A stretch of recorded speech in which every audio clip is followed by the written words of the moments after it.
Essentially, remember these two keys: execute quickly and aim for the foot furthest from the defender. Beyond these basics, there are numerous advanced throw-in tactics. However, since specific tactics require prior agreement and coordination within a team, I will address them at a later time. For now, please remain vigilant about the throw-in fouls explained previously, and simply remember these two words: fast and far foot, using the full width of the pitch. In football commentary, we often hear the phrase, "They need to use the pitch widely." But what does that actually mean, and why is it so important? To explain this, we must revisit the concept of team movement discussed at the very beginning.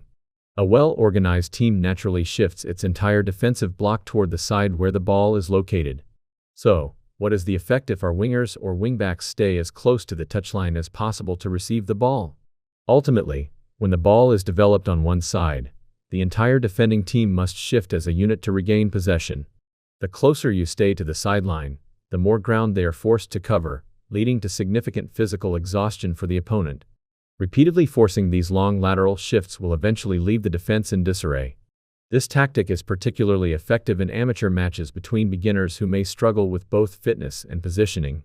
To execute this successfully, two things are essential: the technical ability to deliver low, powerful passes and the tactical awareness to stay wide at the touchline. Non-stop pass.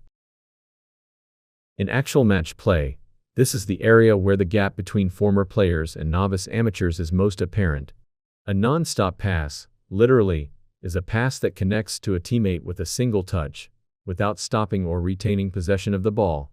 The reason this pass is so powerful is that opposing defenders naturally follow the ball's trajectory with their eyes and bodies. Specifically, the power of a non-stop return pass lies in its ability to force a defender to stop in their tracks. Just as they are about to close in on the receiver, the ball is sent elsewhere or returned immediately without stopping, effectively freezing their movement.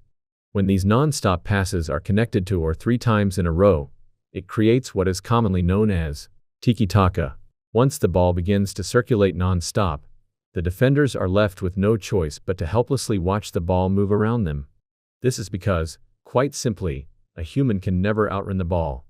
Ultimately, to regain possession in such a scenario, you must create a numerical advantage, having more teammates in the area. If the opponent manages to increase their defensive numbers to counter you, you simply switch the play to the opposite flank again. It is a cycle that repeats itself throughout the match. Therefore, the highest level of this technique is using a single touch to 1. Score a goal directly. 2. Connect to a teammate in a score.